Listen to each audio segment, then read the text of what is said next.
제가 오늘 디모데 후서를 강의를 할 터인데요.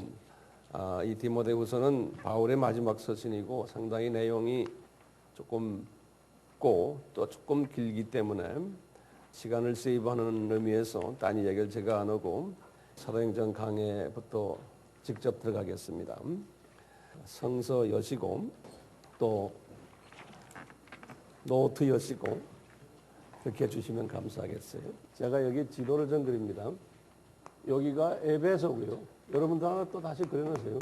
여기가 빌립보고 여기가 어딘지 아세요? 니고볼리. 여기가 이제 고린도고, 여기가 이제 고린도고, 여기가 이제 아테네고, 여기 이제 니고볼리. 여기가 로마고요. 이렇게 돼요. 여기가 그리스와 이태리. 여기가 이제 스페인이고, 여기 에베소고, 여기 터키고요. 아시지만 그냥 참고로 다시 그려 놓으세요. 이 디모데 후서는 바울이 순교하시기 직전에 디모데에게 편지하신 바울의 마지막 서신이라고 보시면 되겠어요. 바울이 14권을 쓰셨는데 바나바가 히브리서를 썼다고 하지만 저는 우리는 바울이 썼다고 생각하고 히브리서까지 합하면 14권을 썼는데 그중에 가장 늦게 마지막 쓰신 서신이 디모데 후서예요.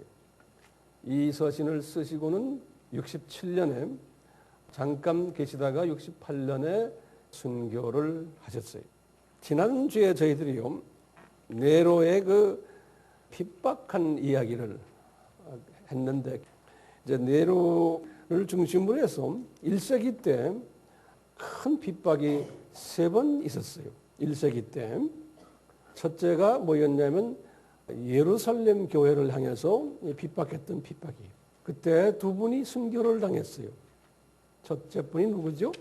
스데반이 32년 주, 그리고 44년으로 보도 되고요. 야고보, 세베대 아들 야고보가 순교를 당했어요. 그래서 이제 예루살렘 교회가 순교를 이 두 분을 통해서 이제 순교를 하도록 한 후부터 예루살렘 교회를 하나님이 하늘의 미일이 땅에 떨어져 죽는 역사를 하게 하시면서 복음화가 시작이 됐는데요. 그 후에 네로 황제를 통해서, 네로 황제는 54년부터 68년의 분이시죠. 이분의 재임 기간 동안에 대부분의 예수님의 제자들과 사도들이 순교를 당했어요. 제가 지난 시간에 드렸지만 다시 참고로 간단히 적어보세요. 이제 54년에 작은 야고보, 60년에 빌립, 61년에 시몬, 또 61년에 바나바, 또 62년에 예수님의 동생 야고보, 64년에 마띠아, 65년에 베드로, 66년에 다데오, 68년에 바돌로메, 나다나엘이라고도 부르죠. 바돌로메. 그리고 이제 68년에 마가, 그리고 68년에 이제 우리 지금 이야기하는 바울. 이렇게요.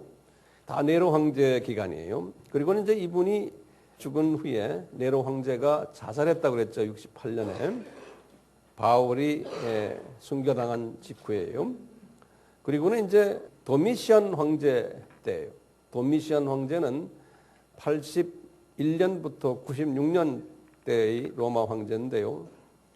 이때 82년에 도마가 인도에서 82년에, 그리고 이제 디모데가 90년에 에베소에서요. 요 90년 에베소에서요.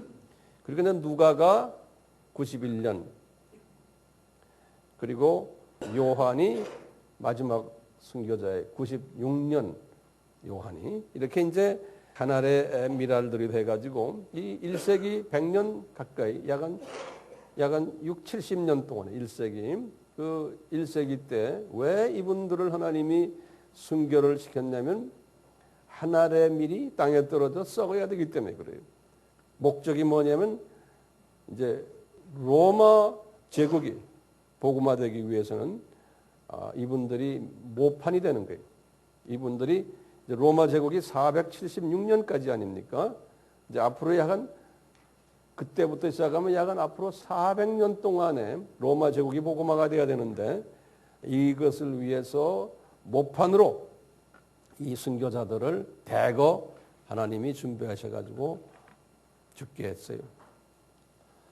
요한계시록 6장 9절에는 순교자는 어떤 사람인가라는 정의가 나오는데 이 순교자는 하나님의 말씀을 증거하다가 죽임을 당한 자 이렇게 정의를 내렸어요. 하나님의 말씀을 증거하다가 죽임을 당한 자. 그런데 거기에 보면 11절에 보면은 이 순교자의 숫자가 정해 있다는 거예요. 하나님이 그 숫자를 정해 놓으셨다는 거예요. 그래서 그 숫자가 찰 때까지 이 순교자의 그 숫자는 계속 일어날 것인데 왜 그럴까요? 지난번에도 제가 설명했지만 이분들이 천국에서는 가장 높은 계급에 있는 분들이에요. 그래서 천국은 계급사회이기 때문에 가장 높은 로얄 패밀리들을 미리 창세전에 예정하셨고 나중에 선택하셔가지고 부르셨어요. 그래서 여러분들 중에도 아마 순교자가 있을 가능성도 없지 않아 있죠. 그런 환경은 아니지만 영어로 말하면 you never know. 몰라요.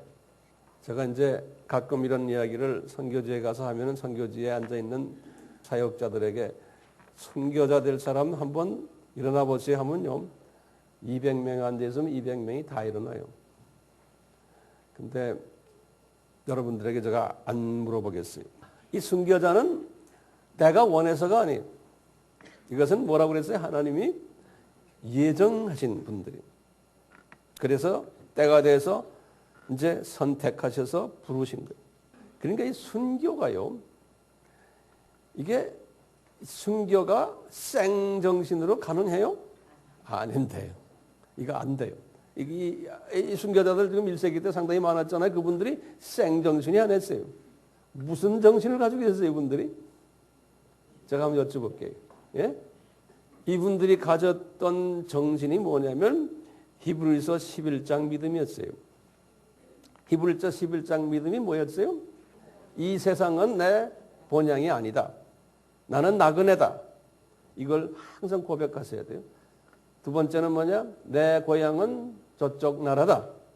그 다음에 세 번째는 저 나라에 가서는 내가 상급을 받는다. 라는 이 세 포인트예요. 이것을 설명한 것이 히브리서 11장이에요.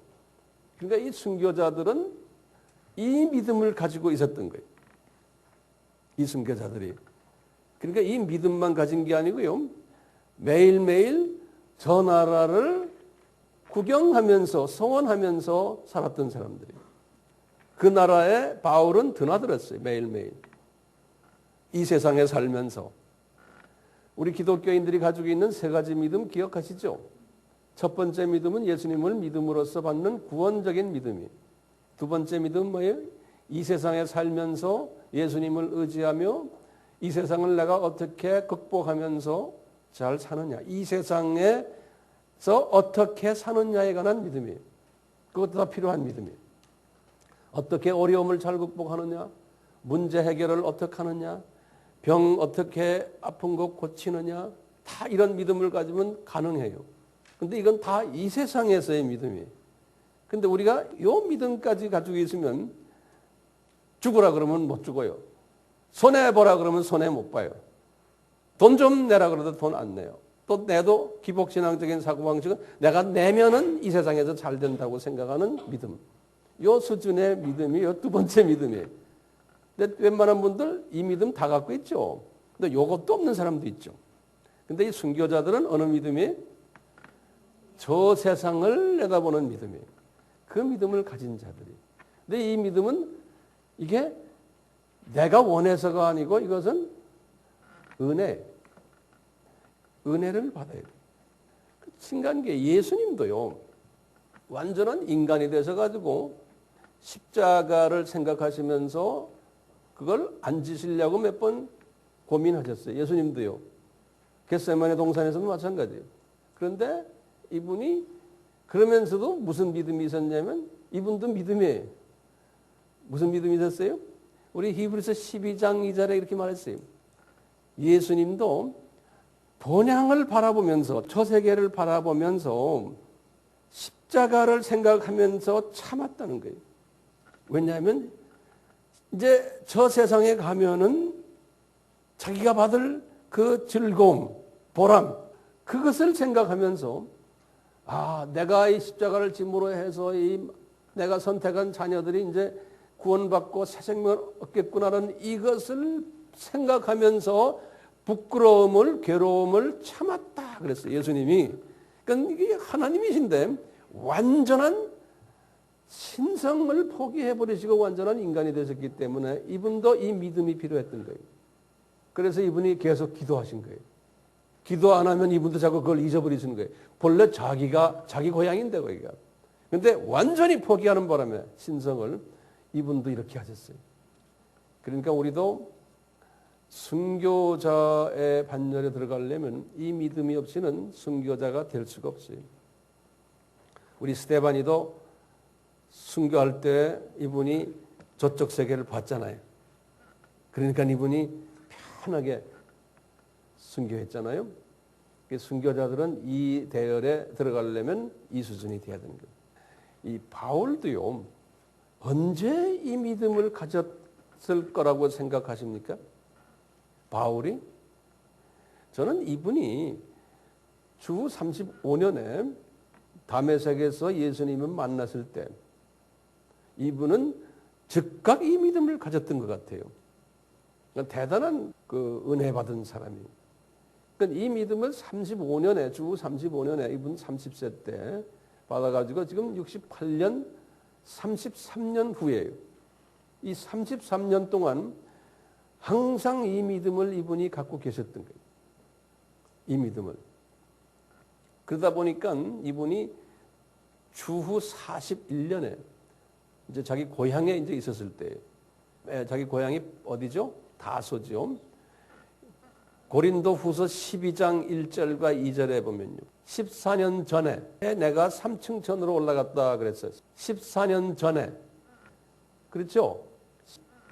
지금 고린도 전서, 고린도 후서를 언제 썼어요? 55년에 썼거든요. 그럼 55 빼기 14 하면 언제예요? 41. 그러면 주후 41년에 이분이 어디 계셨나? 자기 고향 다소에 있었을 때. 이때 이분이 이미 저 낙원에 올라가서 다 보고 내려온 거예요. 그러니까 이분은요, 이 믿음이 있었어요. 그러니까 이분이 세상 걸 놓고 뛸 수 있었던 거예요. 우리도 마찬가지죠. 이 믿음을 달라고 주님 앞에 우리가 은혜를 달라고 간구할 필요가 있어요. 이분이 지금 빌립보에 이제 들려서 이제 4차 여행 거의 끝날 때 여기 들려서 편지를 뭐뭐 썼어요? 2권 썼죠. 에베소에 있는 디모데에게 디모데 전서를 쓰시고 그게 주후 64년이에요. 그리고 이제 여기 그레데에 있는 누구에게? 디도에게 65년에 쓰시고 그래서 빌립보에서 이분이 2 편지를 썼어요. 빌립보에서요. 쓰시고는 그레데에 있는 디도에게 뭐라고 그랬어요? 내가 이제 어디서 과동한다고요? 이 니고볼리에서 과동을 할 테니 겨울을 지낼 테니 너 여기 목회 그만두고 빨리 나한테 오너라 해. 그래서 성서에는 이제 거기까지 끝나거든요. 근데 이제 바울이 분명 이제 빌립보에서 어디를 갔겠어요? 니고볼리로 이제 내려가셨던 거예요. 이제 그게 한 6년 정도 될 것 같아요. 니고볼리에 내려갔는데 내려가서 보니까 누가 있어요? 거기에 디도가 이미 와 있는 거예요. 이제 디도서 3장 12절에 보면 그쪽으로 오너라 그랬거든요. 왜 그랬냐면 바울이 나중에 오늘 보는 디모데후서 4장 10절에는 그랬어요.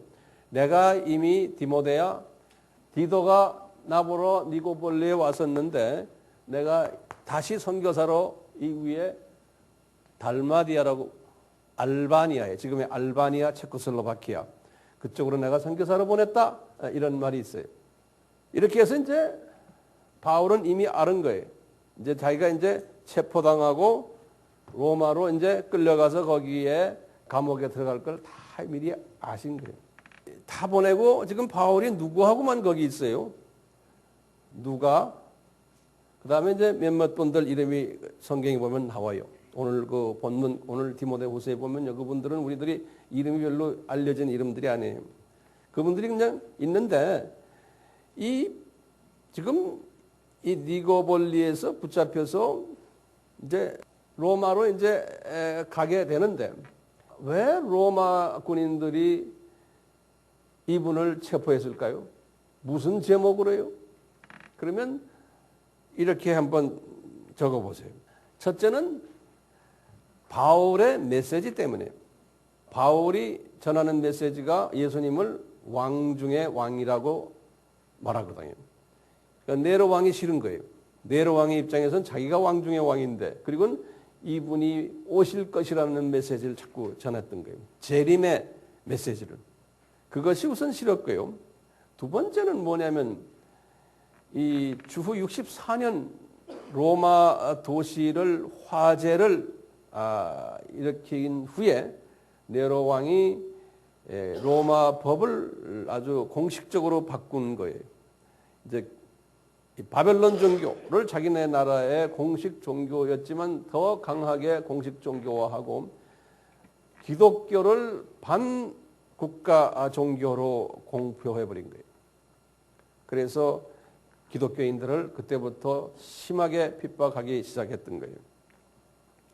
그래서 64년 직후에 많은 기독교인들이 죽는 가운데 이제 거기에 리더급들을 이제 잡아서 죽이려고 계획하셨는데 그 65년에 그 리더 되는 베드로를 잡아서 이미 처형했고 그 다음에 이제 12제자들도 이제 한 분 한 분 잡아서 집어넣는 걸 우리가 아까 봤습니다. 거기에서 가장 진짜 두목인 바울을 잡으려고 이제 수소문하다가 바울을 지명수배했는데 알고 보니 니고볼리에 있는 걸 알아낸 거예요.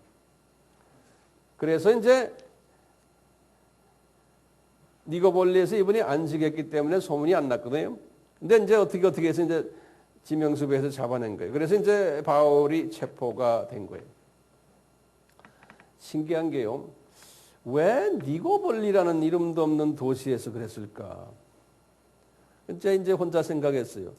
주님, 왜 니고볼리입니까?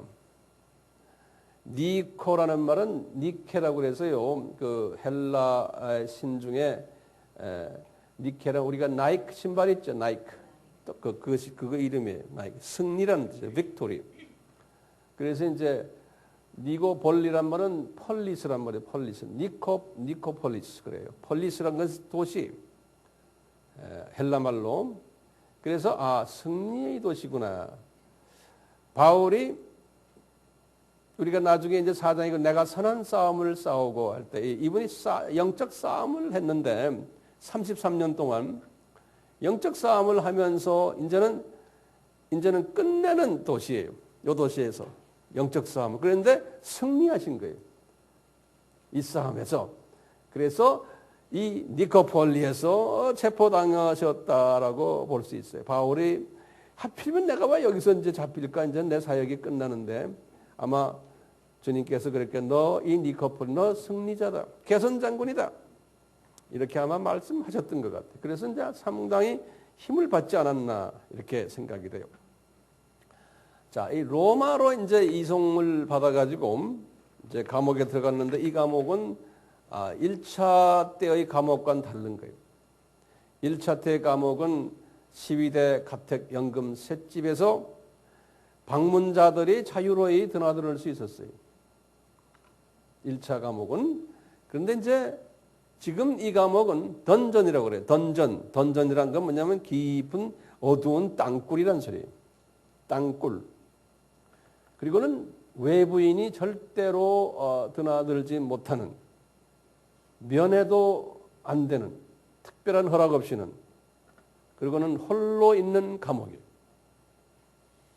주변에 이제 들어가진 못했지만 가끔 아마 누가는 허가를 받아서 들어갔던 것 같아요. 음식을 들고 들어갔거나 아마 그랬던 것 같아요. 그러는 과정 속에서 이분에게 방문자가 한 사람이 나타났어요. 그게 누구냐면 오네시보로라는 사람이에요. 오네시보로. 이 사람은 어떤 사람이냐면 여기 에베소 분이에요. 에베소 분이신데 디모데가 이 사람을 자기 대신 바울에게 헌금과 음식이나 옷걸이나 이런 걸 좀 들고 가서 위로해드려라. 아마 디모데가 이분을 이렇게 파송을 했을 거라고 보고 있어요. 그래서 이제 이분이 로마에 와가지고 나중에 보겠지만 이분이 바울의 과목을 찾질 못했어요. 그래서 아주 search 했다. 아주 diligently, 영어로는 그래서 아주 부지런히 search했다고 그랬어요. 여기저기를 물어보고 사람들에게 이 감옥이 어디 있느냐. 그래서 나중에 찾아서 허가를 받고 들어가서 바울을 만났다 그랬어요. 그래서 바울이 이 사람을 만나고는 상당히 힘을 얻었다라는 이야기가 나와요. 그래서 이제 이분에게서 여러 가지 디모데의 사정을 다시 듣고 이분이 디모데를 향해서 편지를 써준 거예요. 그게 디모데 후서인 거예요. 그 편지를 써서 이분이 그 편지를 들고 이제 다시 에베소로 이제 가버린 거예요. 근데 이분이요, 바울이 이 3차 여행 때 주 53년에서 55년 두라노 서원에서 2년 에베소에서 사역하실 때 바울을 많이 도운 사람으로 우리가 기억하는 거예요. 그래서 이 에베소의 그 토종이신데 바울을 많이 도와줬다라는 것을 디모데후서 1장 18절에 바울이 말을 해요. 자기를 많이 도와준 사람이라는 거예요. 그래서 고마운 사람으로 항상 이렇게 생각하고 있었어요. 바울이 이 디모데후서를 쓰실 때 디모데에게 개인적으로 썼지만 나중에 제일 마지막 4장 제일 마지막 절에 보면요, 영어로는 너희들이란 한국말로는 너희들이 안에 복수로 안 돼 있지만 보면은 you라는 거기서 원어를 들여다보면 복수로 돼 있어요.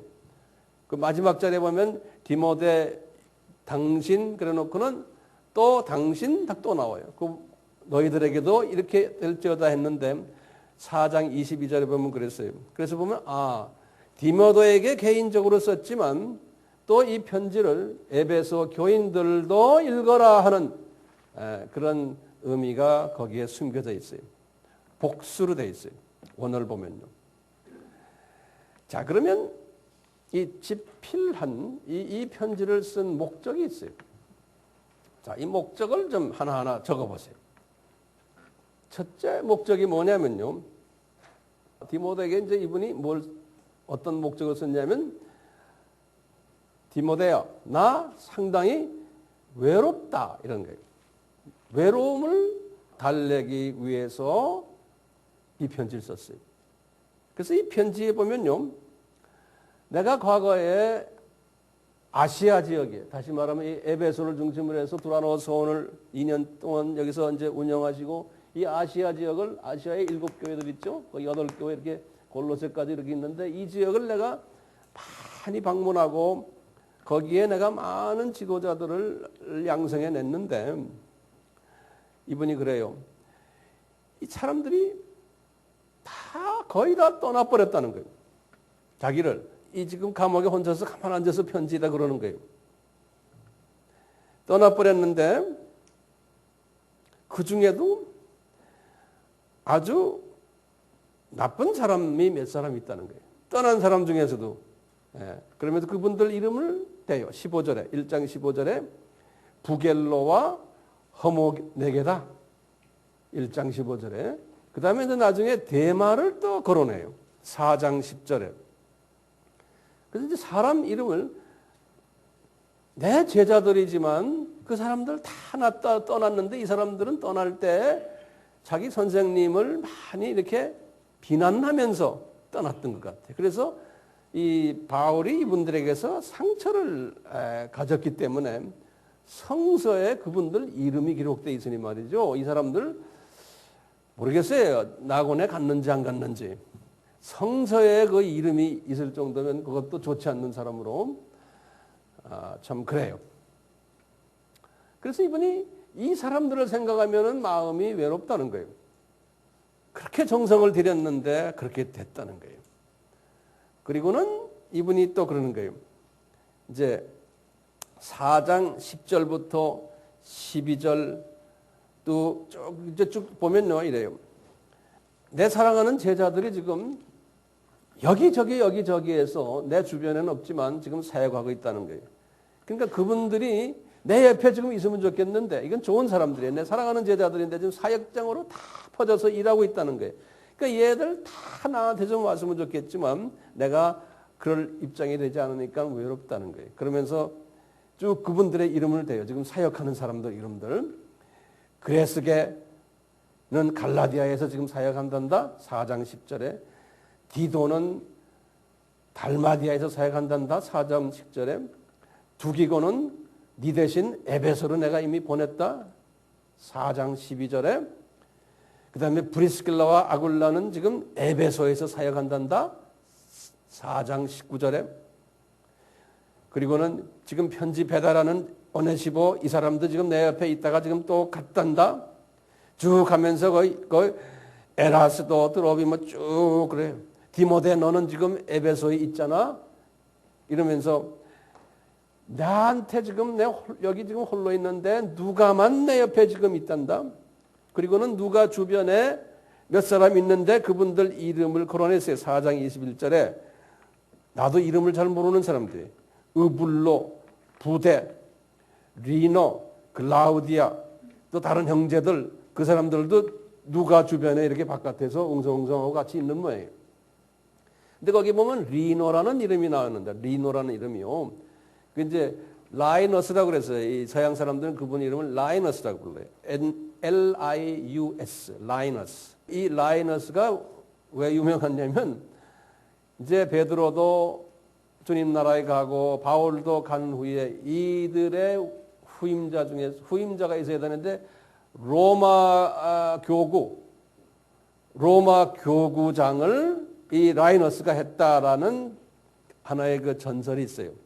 요 분이 이제 바울과 누구예요? 베드로가 이제 로마에서 이제 순교를 당하고 그 후임 지도자로서 이 라이너스가 했다라는 그러한 전설이 있어요. 그러니까 이제 이렇게 다 옛 모든 내 사람들이 다 떠나고 내 지금 우리 제자들은 여기저기서 사역하고 있고 나 지금 누가와 홀로 이렇게 있다. 나 외롭다. 그러니까 디모데야 너 좀 사역 거기다 다 놓고 내가 두기고를 보낼 테니까 나 앞에 좀 오너라. 이런 편지예요.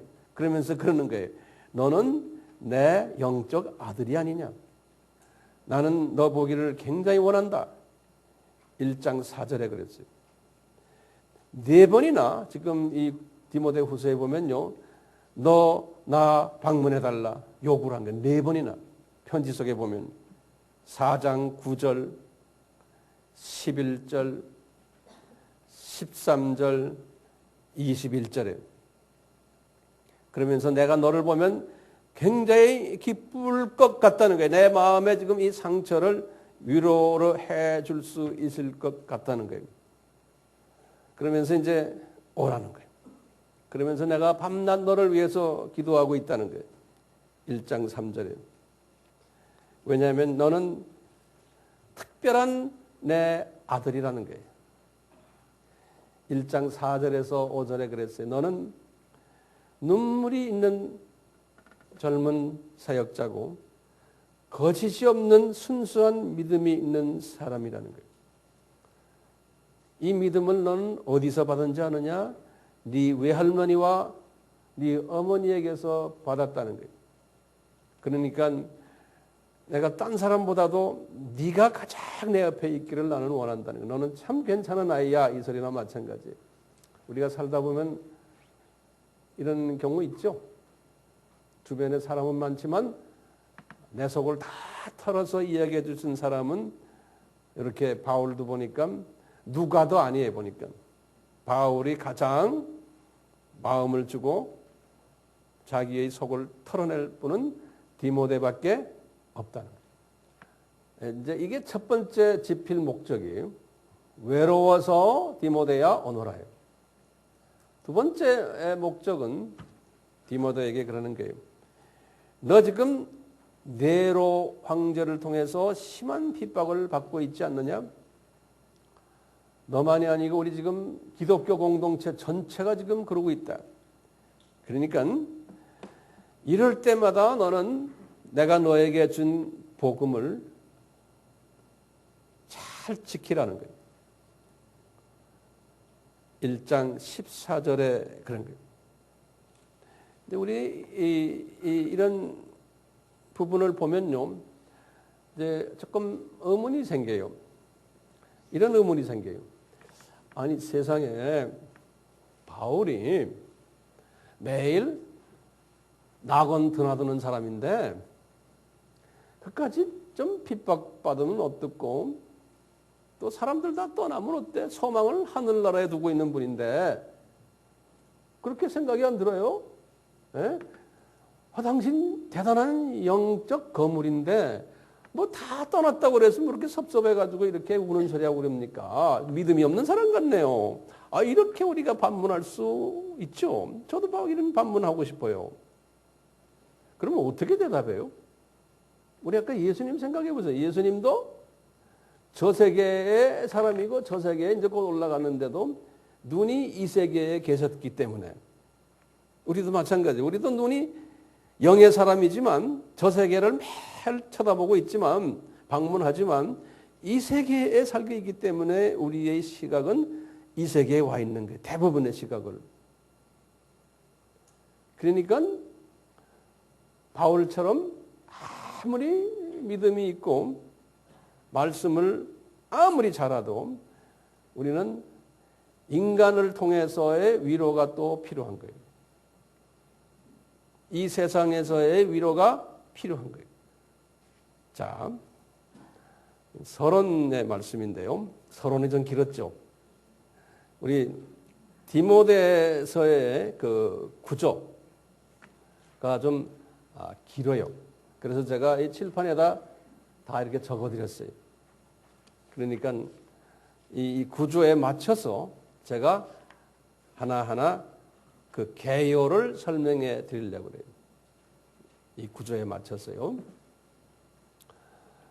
이 구조를 보면 7단원으로 되어 있어요. 여기도 7단원이죠. 예, 이렇게 돼 있죠.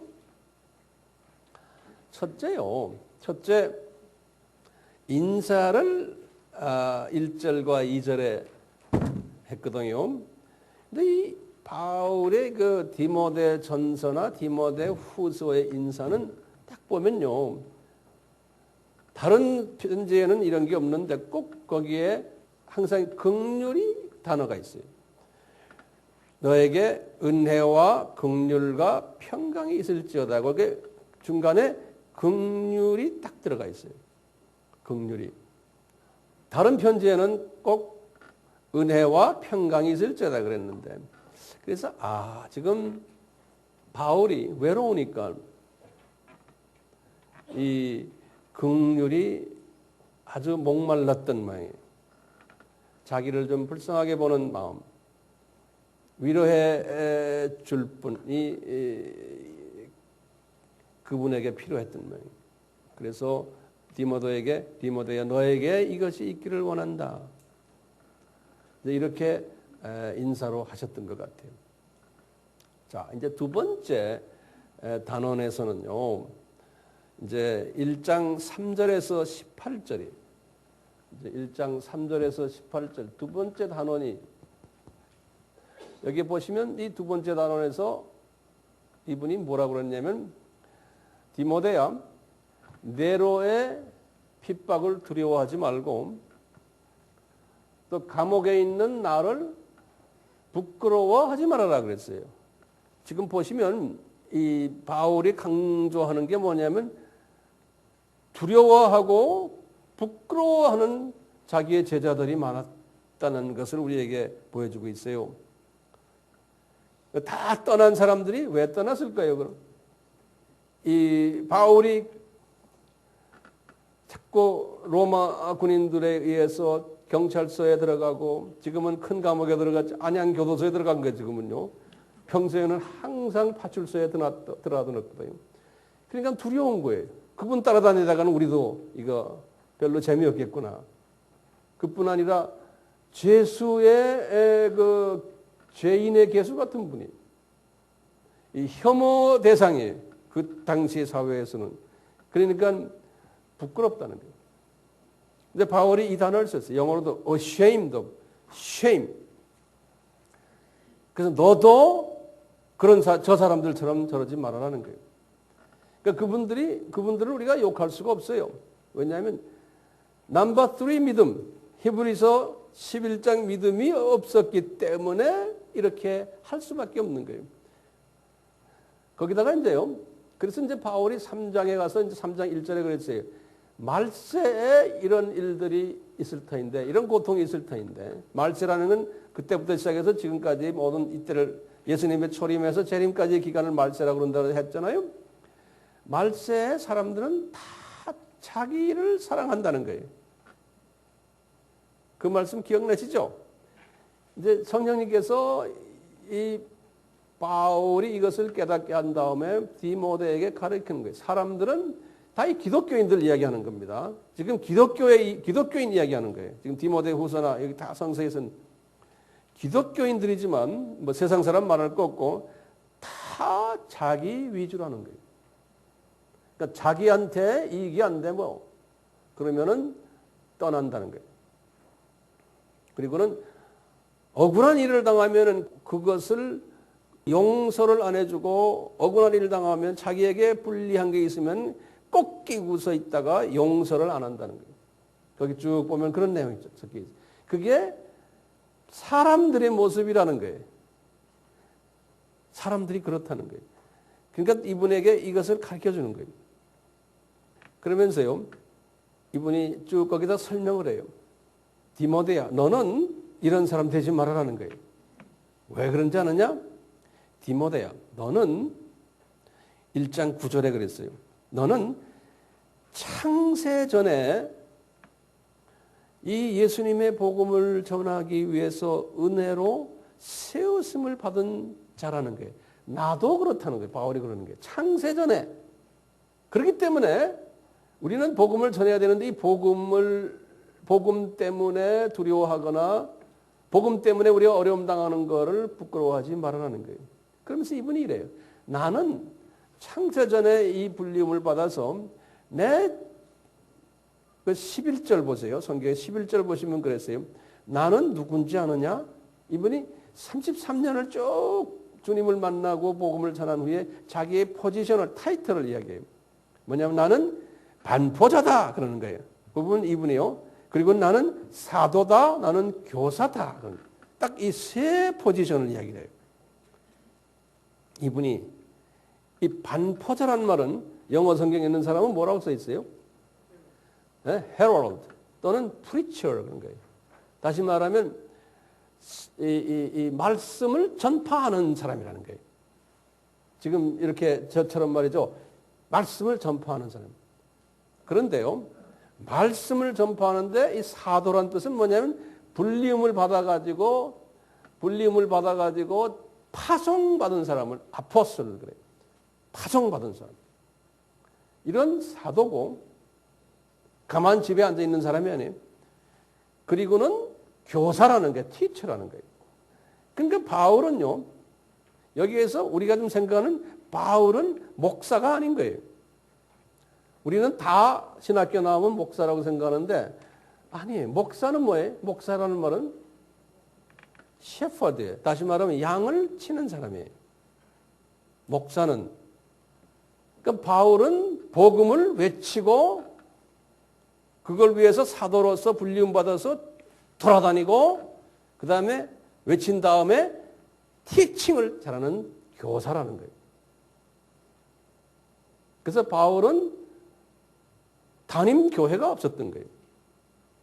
이런 사람인데 바울이 1장 8절에 그래서 나 그렇기 때문에 하나님의 능력을 가지고서 내가 이런 포지션을 가지고서 복음을 전하는데 예수님이 나에게 말씀하시기를 너는 고난을 받아야 된다는 거 말씀하셨다 나한테. 예수님도 고난 받았지 않느냐?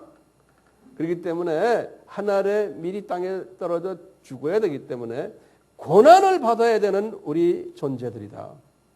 이 반포자가 되고 사도가 되고 이 교사가 되려면은 그런데 너 알다시피 우리 예수님이 누군지 알지? 이분이 하나님이 아니시냐?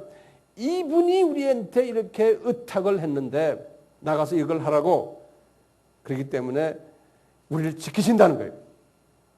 그러니까 어떤 핍박이 와도 어떤 부끄러운 일이 와도 견뎌라는 거예요. 그러면서 디모데에게 계속해서 말씀하시기를 1장 3절에서 8절에 그렇게 디모데에게 공고하는 거예요. 그러니까 똑같이 네로의 핍박 견뎌라. 부끄러워하지 말아라. 고난 너는 받아야 된다. 계속 말씀해요. 그러면서 이분이요 그러는 거예요. 디모데야, 요 우리를 보고 부끄러워서 도망간 사람들 내가 몇 사람 대줄게 그러는 거예요. 그러면서 말이죠. 아시아에 있는 대부분의 1장 15절이에요. 아시아에 있는 대부분 너 다 알지? 아무개들. 그 당시에 두라노스원에서 공부하던 사람들 한 80명 이상 100여 명 됐잖아요. 그래서 여기저기 다 파송받고 이랬죠. 그런데도 어려움이 닥쳐오니까 다 바울을 뒤에서 욕을 하면서 그 사람 따라다니면 안 된다고 하고서 다 떠났다는 거예요. 그 중에 대표적인 사람이 부시와 헛시라는 거예요. 예? 부겔로와 허모게네라는 거예요.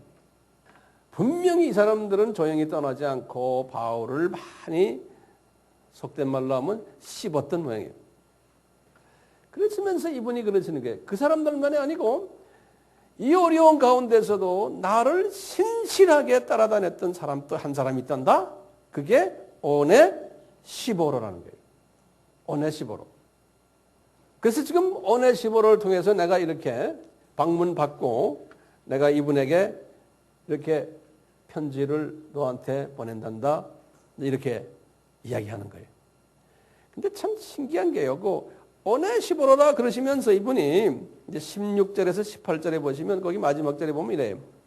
요 오네시보로가 나를 자주 유쾌하게 해주었다. 이런 말을 썼어요. 여기 보면 often, 영어로는 often 그래요. 자주. 유쾌하게 해주었다는 뭐냐면 refresh 해주었다 그랬어요. refresh. 영어로는요. 이 refresh라는 건 뭐예요? 내가 지금 공기가 탁탁하고 여기 지금 탄산가스가 많아요. 숨쉬기도 힘들어. 예? 그런데 그냥 프레시한 공기가 쫙 와서 나를 훅 살려주는 거. 이 표현이에요. 리프레시가 됐다는 거예요. 그러니까 말이죠. 이 영적인 거성도 사람이기 때문에 핍박이 오죠. 주변에 내 사랑했던 사람들이 나를 씹죠. 그냥 감옥에 앉아있죠. 그냥 초킹하는 거예요. 초킹. 예? 아이고 이 세상 나이 빨리 갔으면 좋겠다 이러고 있는데 이 사람이 딱 나타나서 선생님 저 왔어요. 따뜻한 커피 하나 만들어 왔어요. 이러니까 이 사람이 리프레시가 된 거예요. 근데 한두 번도 아니고 여러 번 그랬다는 거예요.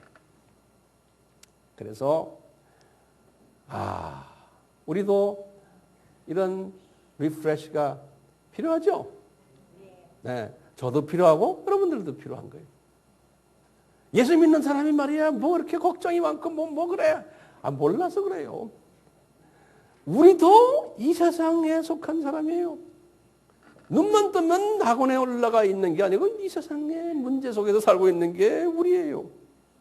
그래서 바울이 4장에서 그 유명한 말한 거 있죠. 7절과 8절에 나 선한 싸움을 싸웠다는 거예요.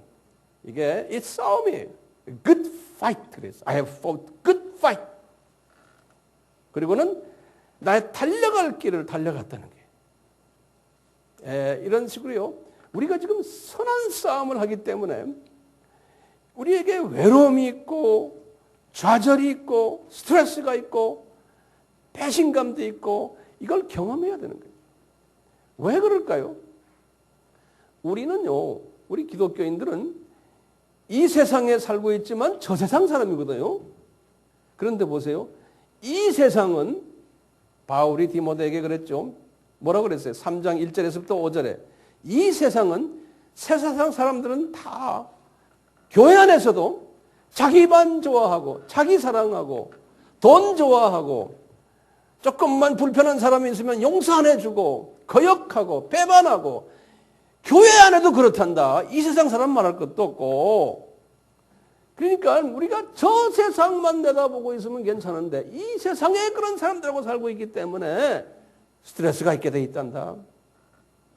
외롭게 되게 돼 있단다. 그러는 거예요. 근데 디모데야 너는 그러지 말아라는 거예요. 디모데 보고 너 앞으로 이제 목회하다 보면은 너 앞으로 이제 나처럼 반포자가 되고 교사가 되다 보면 주변에 그런 사람 많단다. 그런 사람들 다 안아줘라. 왜? 이 세상이 그렇단다. 그 사람들 나빠서가 아니야. 이 세상이 그렇단다. 그래서 3장 1절에서부터 5절을 강조시킨 거예요. 우리도 마찬가지. 우리도요, 옆에 앉아있는 아무개 집사님, 권사님, 장로님, 성인들이 아니에요. 자기한 조금만 건드려 보세요. 난리 나요, 모두요. 지금은 다 저기도 가운도 입고 있죠? 다 거룩해 보이죠? 노노노, 기대하지 마세요. 조금만 건드려나 보세요. 자기 자존심 건드려나 보세요. 그러면 딴 사람들도요, 모두. 그게 우리예요. 나도 마찬가지예요. 나 건드리지 마세요. 똑같아요. 다 자기를 사랑하는 그러한 세상에서 우리가 살고 있는 거예요.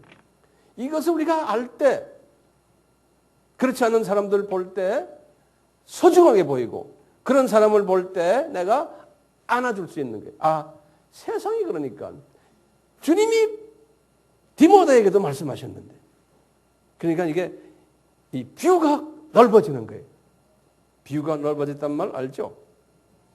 그러니까 이분이 오네시보로를 딱 보군요. 많은 사람들이 다 떠났는데 저 오네시보로는 그 거리가 얼마야? 이 거리를 바울한테 찾아와 가지고 리프레시를 시켜줬기 때문에 바울이 이 사람을 잊지 못하는 거예요. 그러면서 바울이 말이죠. 이분을 향해서 기도하는 장면이 나와요. 보면은 그래요. 내가 지금 기도하는데 주님께서 오네시보로의 집에 그 집이라는 거 하우스홀드 그 가족들에게 오네시보로를 포함해서 긍휼을 많이 베풀기를 내가 기도한다 그런 게 그러니까 바울이 이렇게 특별히 한 사람을 놓고 그 가족을 향해서 기도할 때는 이건 보통 블레싱이 아니죠. 예. 가족 통째로 긍휼 속에 있게 해주겠다는 거예요. 그러니까 그 가족이 어떤 실수를 해도 주님한테 잘못 보여도 바울의 기도 때문에 주님께서 다 긍휼히 여겨주겠다니. 왜? 네 가족 중에 한 사람이 니네 아버지가 니네 할아버지가 바울에게 긍휼을 베풀었기 때문에 내가 기억하고 네 후손들 이렇게 해주겠다. 여기 1장 끝냈어요 이제. 자, 2장 보시면은 뭐라 그러냐면요. 2장에 들어와서요. 뭐라 그러냐면 바울이 그래요. 여기 세 번째 단어. 바울아, 핍박 가운데 강해라 그러는 거예요. Be strong. 핍박 가운데. 2장 1절에서부터 26절이.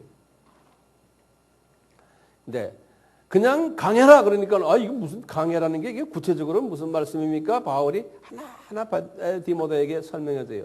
강해라는 거기에 무슨 뜻이 있느냐? 첫째 강해라 하는 건요. 뭐냐?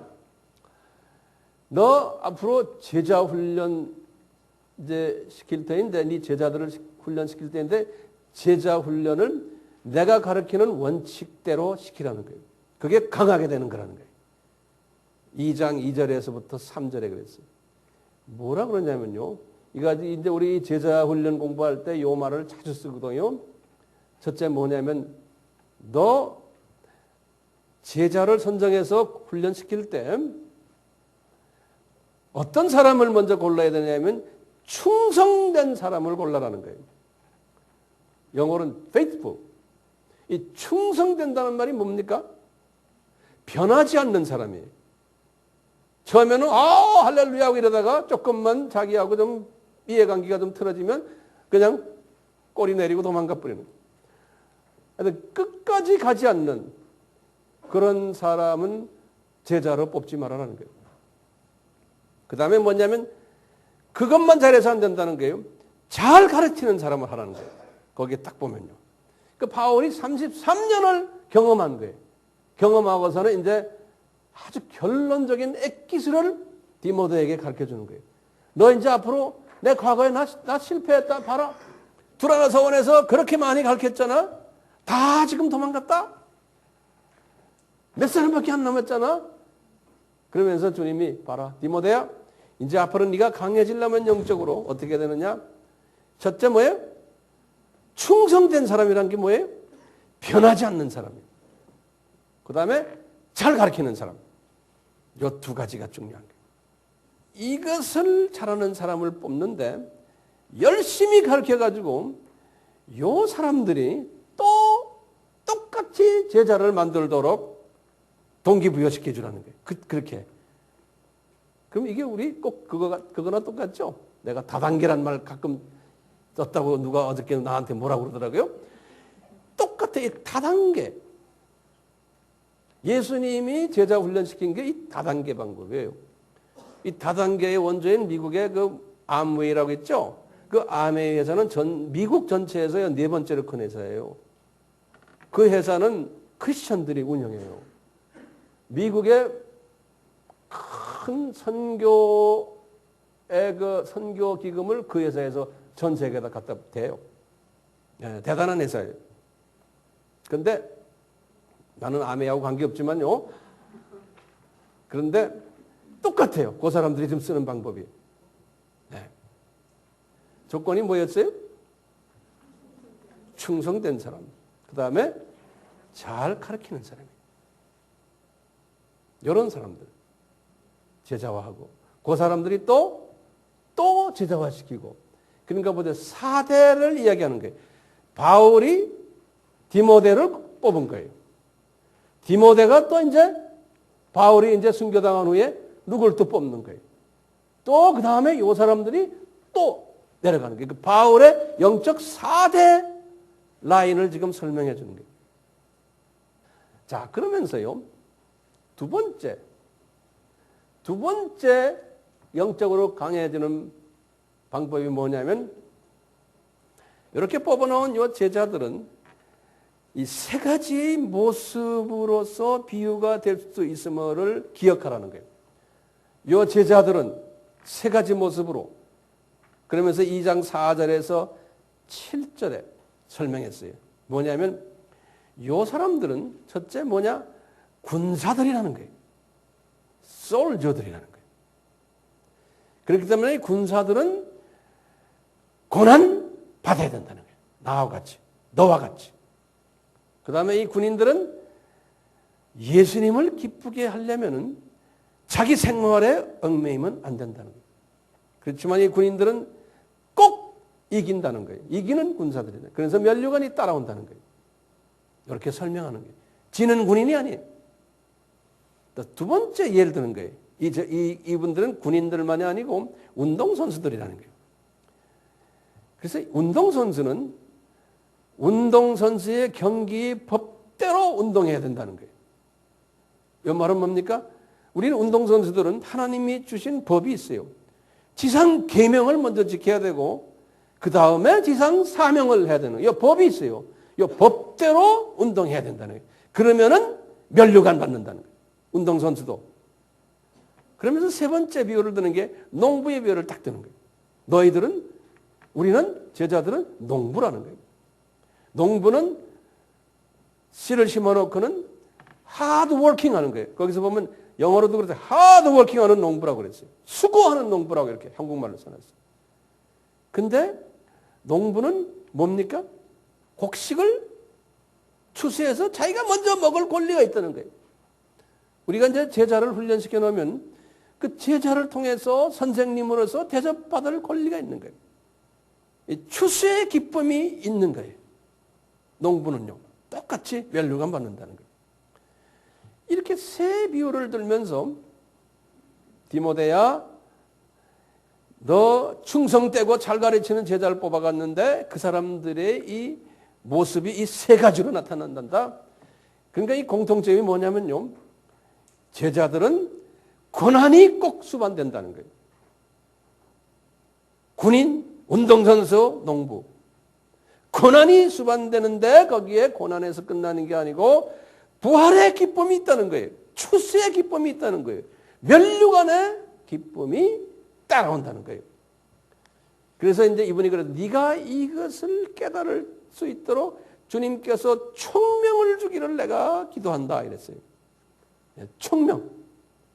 그러면서 이분이요. 이제 2장 8절에서 13절에 예화를 딱 드는 거예요. 예화를 들으면서 그러는 거예요. 얘 봐라. 예수님을 봐라. 예수님이 예화를 드는 거예요. 2장 8절에서. 그분 죽으시고 부활하셨잖냐? 똑같이. 그 다음에 나를 봐라. 그러는 거예요. 2장 9절에서 13절에. 나도 똑같이 지금 죄인같이 돼가지고 고난받지 않느냐? 그렇지만 나는 이제 주님 나라에 가서 나는 왕노릇 할 거라는 거예요. 이분에게 이렇게 설명하는 거예요. 그러면서 이분이 더 한 단계를 더 앞장 달래요.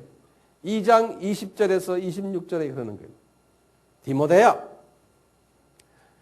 우리가 이제 이 세상 살다가 언젠가는 다 하늘나라에 갈 텐데 하늘나라는 계급사회라는 거예요. 하늘나라는 2장 20절에서 26절에 말씀하신. 그러면서 뭐냐면 큰 집에는 하늘나라를 이야기하는 거예요. 예화를 드는 거예요. 큰 집에는 다양한 종류의 그릇들이 있다는 거예요. 그래서 금 그릇도 있고 은 그릇도 있고 나무 그릇도 있고 질 그릇도 있는데 이 용도가 어떤 그릇은 귀 쓰는 그릇이 있고 어떤 그릇은 천이 쓰는 그릇이 있다는 거예요. 그러니까 하늘나라는 이렇게 계급사회라는 거예요. 자, 그런데 내 사랑하는 아들아, 너는 귀 쓰는 그릇이 되어야 되는데 조건이 있다는 거예요. 2장 22절에서 26절의 그 조건을 말씀했어요. 이 조건은 간단한 거예요. 뭐라고 그러냐면 네 스스로를 깨끗하게 해라는 거예요. 우리 복 있는 자는 pure in heart. 그렇죠? 마음이 퓨어하고 순수하다.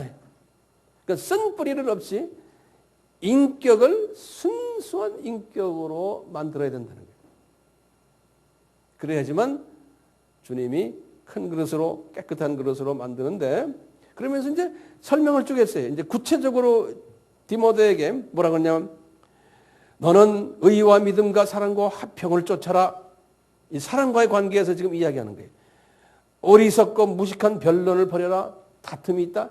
누가 뭐라 그러면 그거 가지고 막 싸움하고 막 이러지 말아라는 거예요. 여러분들도 이제 복음을 전하다 보면 나 그거 믿지 않아요. 뭐 왜 그렇습니까? 할 때 그걸 가지고 싸움하지 말아라는 거예요. 그냥 딱 보고는 아직 이분은 유치원생이구나 그러면 그 수준으로 해서 끝내라는 거예요. 그걸 가지고 싸움하지 말아라는 거예요. 대학교의 미적분을 말이죠. 초등학교 애한테 모른다고 자꾸 가르쳐주려고 됩니까? 안 되잖아요. 그러니까 그때 딱 보고는 지혜를 가지라는 거예요. 이분에게는 요 정도만 이야기하고 끝내야지요. 그리고는 다투지 말고 모든 사람에게 친절하고 가르치기를 잘하며 참고 거역하는 자에게 친절하고 쭉 좋은 말들 다 있어요. 그러면은 네가 그렇게 하다 보면은 그 사람이 때가 되면 스스로가 깨닫고 회개할 기회를 가지게 된다. 이렇게 이제 디모데에게 설명해 주는 거예요. 그 다음에 이제 네 번째 단어입니다. 자, 보세요. 이제 그러면서 이제 3장으로 들어가는 거예요. 3장 1절에서부터 그 유명한 4장 5절까지의 내용이. 바울이 디모데에게 그러는 게, 디모데야, 왜 성도들이, 너도 지금 과거 한 20몇 년을 나하고 같이 지금 일하고 있잖아. 한 20몇 년이. 봐라. 그렇게 우리가 열심히 섬기고 가르치고 해도 사람들이 왜 변하지 않느냐. 왜? 예? 그리고는 다 지금 떠나버리고 우리는 지금 이렇게 지금 아주 어려운 가운데 있고 왜 이러는지, 왜 사람들이 이렇게 성결하지 못한가? 이렇게 거기에 대한 대답을 해주는 거예요. 디모데가. 3장 1절에서부터 4장 5절에 이렇게 말씀하시는 거예요. 말세다. 우리가 지금 말세에 살고 있지 않느냐 그러는 거예요. 예수님의 초림이에요. 나중에 이제 예수님의 재림까지도 이제 말세라고 그랬잖아요. 이 말세, 고통하는 산고가 있겠다는 거예요. 산고. 뭐 세상은 말할 거 없지만 이 기독교 안에, 크리스찬들 안에서도 특히 지금 여기서 관계하는 건 인간 관계에서의 산고를 지금 여기서 지금 강조하고 있어요. 그러면서 사람들은 말이야, 자기를 사랑하고 이기주의가 있고, 너 알다시피 디모데야, 복음은 이타주의다. 복음은 이타주의다. 다른 사람을 살려주는 일을 하려면 내가 희생해야 되는 거야. 한 나라의 미랄이 죽어야 돼. 나도 이타주의자다는 거예요. 그러니까 이기주의는 복음의 원수예요. 이기주의는. 이게 반복음 사상이에요. 사람을 죽이는 사상이에요. 이웃을 죽이는 사상이 이기주의예요. 그래서 요한복음 12장 25절에 예수님이 하신 말씀이 있어요. 자기 생명을 사랑하는 자는 잃어버린다는 거예요. 자기 생명을 미워하는 자가 영생을 찾는다는 거예요. 그래서 세상이 그렇다는 거예요. 근데 신기한 게 왜 세상 그렇게 만들어 놨습니까? 하나님은 전능하신 분이신데. 그 질문이 있죠. 전능하신 분인데 왜 세상을 그렇게 만들어 놨습니까? 그거 우리가 나중에 좀 대답을 찾아야 돼요. 자, 처음에 뭐예요? 자기 사랑하고 이기주의가 극치를 달할 거고, 지금 과거 2000년 동안 그렇거든요. 그 다음에 뭐 2000년 전부터 사람은 돈 사랑한단다? 물질 만능주의. 우리 알다시피 예수님의 십자가 달리시고 예수님의 그 시체가 누가 훔쳐갔다고 그래서 제사장들이 봉투 갖다 준 거 알죠? 그 당시에도 봉투가 있었어요. 그 다음에 자기 자랑하고 교만하고 자기 자존심 강하고, 회방이란 말은 타인을 공격한다는 소리. 부모 거역하고 감사하지 아니하고 거룩하지 아니하고란 말은 뭐냐면 이 세상과 구별되지 아니하고 기독교인이 무정하고 원통함을 풀지 않고 참소하고 절제하지 못하고 싸나웠고 선한 것을 좋아하지 아니하고 배반하며 조급하며 자고하며 쾌락사랑하기를 하나님보다 더 사랑하고, 이 기독교인들 가지고 이야기하는 거거든요. 기독교인들인데 세상 쾌락을 하나님보다 더 사랑하고, 그 다음에 우리 잘 아는 기독교인인데 경건의 모습은 있으나 경건의 능력은 없다는 거예요. 교회가 그렇다는 거예요. 예배 많이 드리고 기도하고 뭐하고 뭐 다 하지만 경건의 능력은 없다는 것은 하나님의 파워를 가지고 사람을 변화시키는 일은 못한다는 거예요. 사람을 변화시키는 일을 못한다는 거예요. 이게 교회라는 거예요. 이게 기독교인들이라는 거예요. 이제 바울이 다 경험하시고 나서 이제 유언의 말씀을 디모데에게 하시는 거예요. 그러니까 디모데 보고 그러는 거예요. 얘야, 너 이런 사람들에게서 내가 돌아서라 그러는 거예요. 세상에 그러면 뭐 홀로 남게요? 분명히 뭐라고 그랬냐면 이런 사람과 가까이 하지 말라는 게 네가 영향을 받는다는 거예요. 왜? 지금 디모데는 사역자거든요. 이분은 깨끗한 그릇이 돼야 되는 사람이에요. 그런데 이런 사람이 되려면 능력의 사람을 변화시켜 주려는 사람이 되려면 하나님의 사람 중에서는 그런 사람들의 영향을 받으면 안 된다는 거예요. 그러니까 사람은 영향을 받게 되어 있거든요. 그러니까 그런 사람과 가까이 하지 말아라는 거예요. 아, 그러면 어떻게 그런 사람들을 복음화 시킵니까? 그거는 또 다른 이야기예요. 그런 사람과 친구 돼서 같이 돌아다니고 이러면 자기도 모르게 그런 사람 화돼 버린다는 거예요. 그러니까 지금 바울이 그러시는 거예요.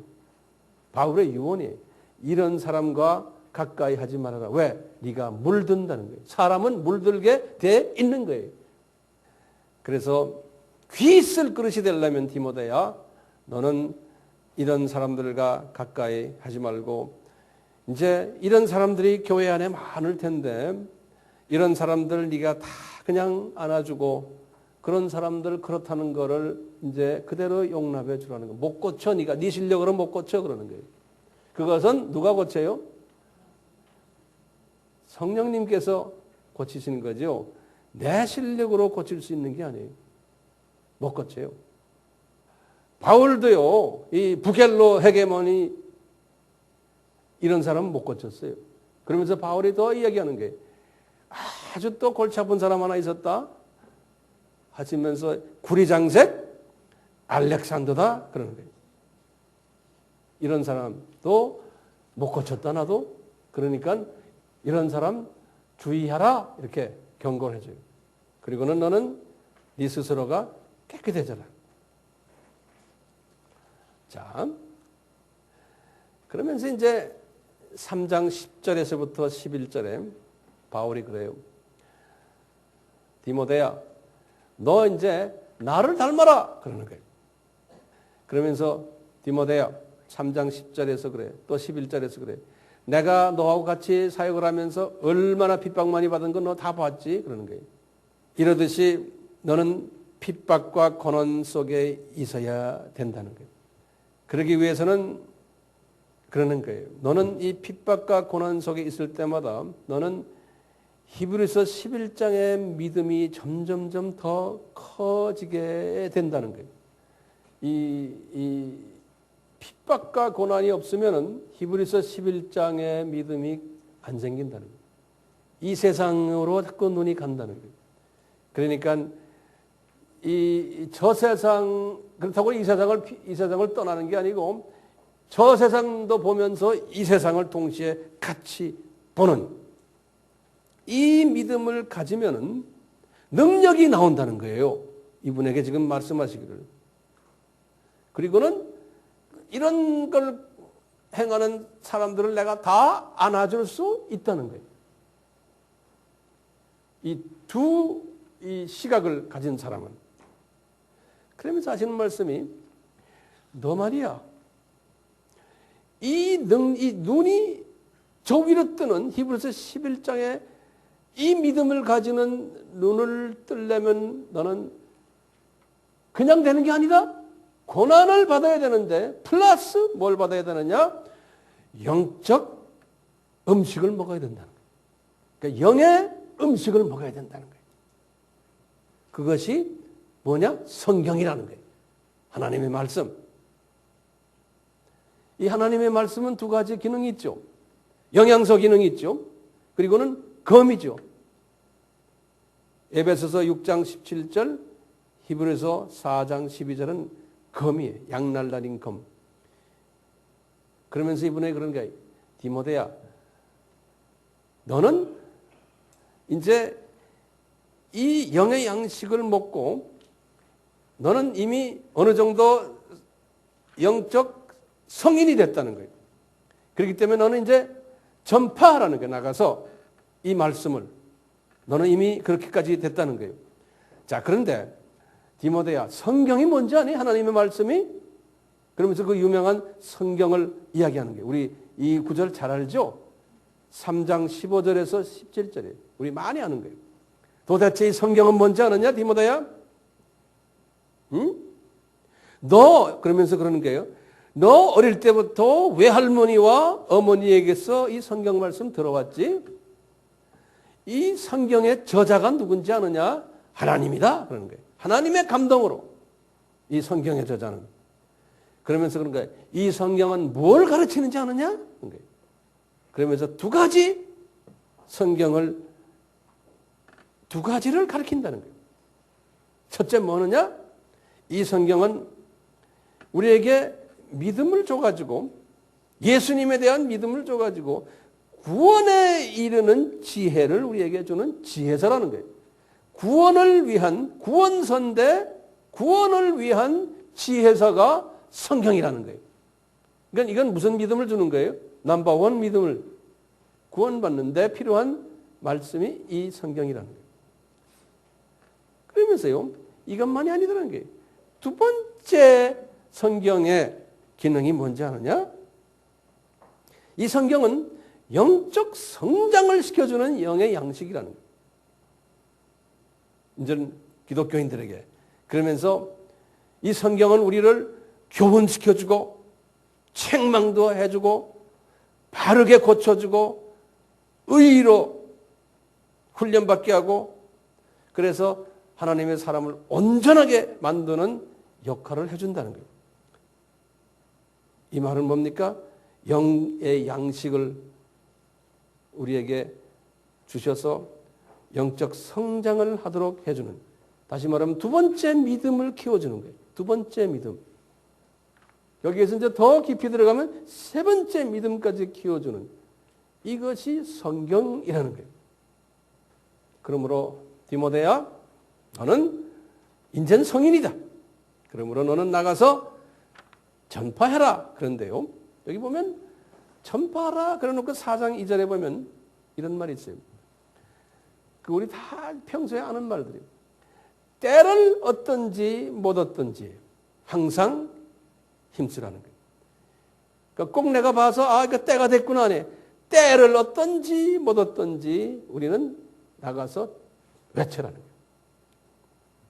그런데 범사에 오래 참고 그 다음에 가르치고 경책하고 경계하고 권하라는. 다시 말하면요, 범사에는 어떤 상황에 처하더라도 지금 이 말씀을 교훈시키고 책망하고 바르게 하고 의로하고 말씀을 전해라는 거예요.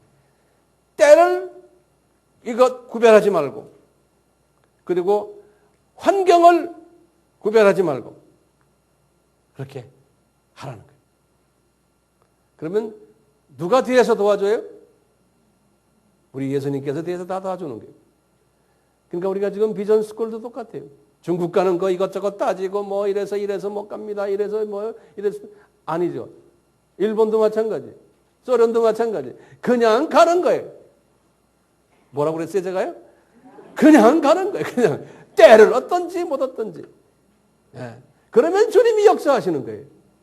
요거 따지고 저거 따지고 하는 사람은 이미 디모데 대열이 아니에요. 또 나 바빠서요, 이래서 이런 사람들 있죠. 그런 사람은 계속해서 평생 바빠서요, 이래서 안 해요. 그냥 하는 거예요, 그냥. 왜요? 바울이 디모데에게 그렇게 하라고 했어요. 이것 따지고 저것 따지고 하는 게 아니에요. 저도 옛날에 그런 걸 따졌던 사람이에요. 근데 이제는 그냥 하는 거예요, 그냥. 바보처럼요. 어떻게 보면 저 사람 말이에요. 교육받은 사람이 왜 저러지? I don't care. 그냥 하는 거예요, 그냥. 하다 보면 주님이 막 일으키시는 거예요. 네. 우리 한번 그래 볼까요? 대부분이 지금 그렇게 하고 있어요. 저희들이요. 그러면서 이제 이 디모데에게 이렇게 말씀하시는 거예요. 디모데야, 4장 3절과 4절에 그런 거예요. 디모데야, 그런데 너 실망하지 마. 디모데야, 네가 전하는 말씀 열심히 전했는데도 네가 전하는 말씀에 귀를 기울이면서 듣는 사람 많지 않단다? 그러는 거예요. 아이고, 그렇지만 해라는 거예요. 왜 많지 않을까요? 아까 3장 1절에서부터 5절 기독교인들의 모습이 있죠? 그것 때문에 소수만 와서 듣지 그분들이 듣지 않는다는 거예요. 들어도 귀가 가리워져 가지고 영의 귀가 가리워져서 이분들이 네가 가르치는 데서 관심 별로 나타내지도 않고 들어도 변하지 않는다는 거예요. 디모데에게 가르쳐주는 거예요. 그런데 소수가 있다는 거예요. 근데 이 사람들은 어떤 걸 이 귀가 가렸는데 이 사람들은 어떤 걸 좋아하는지 아느냐 그런 거예요. 4장 4절에 그랬어요. 사리 사욕을 충족시켜주는 가르침을 하는 선생님을 좋아한다는 거예요. 사리 사욕이라는 건 뭐라고 그래요? 이거 뭐냐면 내가 듣기 좋아하는 메시지, 나한테 이익이 되는 메시지, 이런 거를 주면 좋아한다는 거예요. 그런 선생을 좋아한다는 거예요. 예? 그러면서 지금 오늘날 보세요. 우리도 마찬가지. 예수 믿으면 잘 돼. 번영신학이에요. 예수 믿으면 뭐 다 복받고 기복신앙이에요. 예수 믿으면 병 다 고쳐 치료신학이에요. 치유신학, 행복신학. 이런 거를 하면은 좋아가지고 산더미처럼 사람들이 모여요. 예수님을 팔아가지고요. 그러니까 이런 허탄한 진리라고 그랬어요. 바울이 지금 디모데에게. 이런 허탄한 진리 이야기하는 스승들이 많이 나올 거라는 거예요. 많다라고 분명히 4장 3절에 그랬어요. 이런 스승이 많이 나올 거라는 거예요. 그런데 많이 갈 거라는 거예요. 네. 그러니까 디모데야, 너 이제 알다시피 굉장히 외로워질 거다. 실망하지 말아라 그러는 거예요. 그뿐인가? 이 사람들이, 이 크리스찬들이 너를 핍박할 거라는 거예요. 3장 12절에. 너 이제 핍박당할 거라는 거예요. 이런 사람들에게서. 디모데야. 그러니까 너는 근신하라는 거예요. 다시 말하면 센서티브를 했죠, 우리가. 우리가 근신이란 말 지난번 공부했죠. 이런데 영적인 감수성을 가지고서 준비하고 있으라는 거예요. 그러면서 이 고난을 잘 받아내라는 거예요. 견디라 그랬어요. 이 하드십을 영어로는 endure your hardship. endure란 건 잘 견디라는 거예요. 이 어려움을. 그러면서 너는 환경에 집어받지 말고 전도인의 일에 내 직무를 다하라는 거예요. 가시밭길이라는 거예요. 그러니까 나도 가시밭길을 걸어왔지만 디모데야 너도 이제 앞으로 너한테 지금 남아있는 길이 가시밭길이라는 거예요. 자, 그러면 또 질문이 있는 거예요. 왜 전도자에게 이 가시밭길을 허락하십니까? 이 세상은요, 이 세상은 저 세상과 다른 세상이죠. 그런데 보시면 이 세상의 모습을 이렇게 아까 설명했죠. 3장 1절에서도 5절이요. 이 세상의 모습을 보면 저 세상 사람들의 모습과 완전히 상반되는 그러한 모습이에요. 교회 안에서도 똑같이 하나님의 자녀들인데 상반된 삶을 살고 있는 사람들이 대부분이라는 거예요. 자, 이 3장 1절에서 5절에 거기 특히 2절을 보면 사람들은 그래요. 사람들은 이렇게 산다는 거예요. 그러면서 경건의 모습이 있으나 경건의 능력 없다. 기독교인들 가지고 이야기하는 소리예요. 이 사람들은 왜 그럴까요? 왜 이 세상에 사는 기독교인들, 뭐 세상 사람 말할 거 없어요. 왜 이런 모습을 살도록 하나님이 허락하셨나요? 전능하신 분이신데 왜 이런 걸 다 막아버리시지? 교회를, 크리스찬들을 아주 정말 거룩하게 만드시지. 왜 교회 안이 더 복잡하게 이렇게 허락하셨나 이거예요. 그리고는 지금 예언적으로 말씀해 전지하신 분이세요. 바울이 이것을 벌써 들었기 때문에 바울이 지금 디모데에게 예언하시는 거예요. 지금 디모데에게요. 자, 보시면 하나님께서 루시퍼가 타락한 후에 사탄이란 이름을 붙여가지고 이 세상에서 큰 권능을 행사하고 권력을 가지도록 허락하셨어요. 그래서 우리 사탄을 이 세상 임금이라고 예수님이 말씀하셨어요. 요한복음 12장 31절에 이 세상 임금이라고 그러는 거예요. 이 세상 임금. 예수님이 그 놈을 그렇게 임금으로 만들어 놓은 거예요. 그리고는 바울에게 또 말씀하셨어요. 고린도 후서 4장 4절에 이 세상 신이라고 그랬어요. 많은 사람들이 그놈들을 자기네 종교의 하나님으로 섬긴다는 거예요. 그리고 공중권세 잡은 자라고 바울에게 말했죠. 에베소서 2장 2절에. 이렇게 파워를 저놈들에게 줘서 저놈들이 이 사회를 쥐고 흔들도록 하나님이 허락하신 거예요. 자, 그러면 이게 왜 이런 걸 왜 허락하십니까? 근데 주님께서는요, 우리 알다시피 제가 다 설명했죠. 7천년이라는 기간을 그렇게 허락하신 거예요. 그래서 이 7천년 기간 동안에 창조의 목적을 우리에게 재훈련시켜주기 위해서 하나님이 이렇게 다 계획을 짜신 거예요. 여기에 자세한 것은 여러분들 따로 공부하셔야 돼요. 자, 그런데 때가 되면은, 다시 말하면 이 사탄에 이제 걷어갈 때가 되면은 더 악하게 논다고 그랬어요. 계시록 12장 12절에. 그러니까 이게 자기 때가 있는 거예요. 하나님이 이놈을 까불도록 만들어 놓은 때가 있는 거예요. 때가 이제 걷어들 때문에 이놈들이 나 이제 끝났구나 하는 거 알기 때문에 더 나쁘게 논다는 거예요. 2000년 전에 그놈들이 놀던 거와 지금 놀던 거하고는 엄청난 차이가 있죠. 지금은 더 이놈들이 나쁘게 놀아요. 그러니까 사회도 더럽지만 교회 안도 더 더러운 거예요. 지난 2000년 동안 보면. 지금 더 하잖아요. 지난 2000년 동안의 교회의 모습을 보면요. 이 경건의 모양은 있었으나요. 경건의 능력이 없었던 것이 그대로 다 보여요. 2000년 동안 우리가 이제 앞으로 계속해서 이제 공부할 거예요. 애굽 정교회나 에티오피아 정교회나 1세기, 2세기, 3세기 때 보면 4세기 시리아 정교회나 그리스 정교회나 로마 카톨릭이나 이 부패상은 말할 것도 없는 그 안에 들여다보면요. 종교개혁이 일어나가지고 영국 성공회도 마찬가지고 루터교, 감리교, 장로교, 개혁교, 침례교, 해증교회, 하나님의 성회 이 다 부패해야 됩니다. 그 부패상은 겉으로는 번지르르하지만 그 안이 더러운 거예요. 그 안에요. 2000년, 과거 2000년 그 안에 소수의 바울과 같은 디모데와 같은 사람들이 있었어요. 그래서 이 사람들은 그 안에서 많은 어려움을 당하면서 그 사람들을 통해 가지고 복음이 퍼진 거예요. 이 기독교의 이 진리가 그 사람들을 통해서 명맥을 이어간 거예요. 그래서 성서에서는 남은 자의 신학이라고, 남은 자, remnant.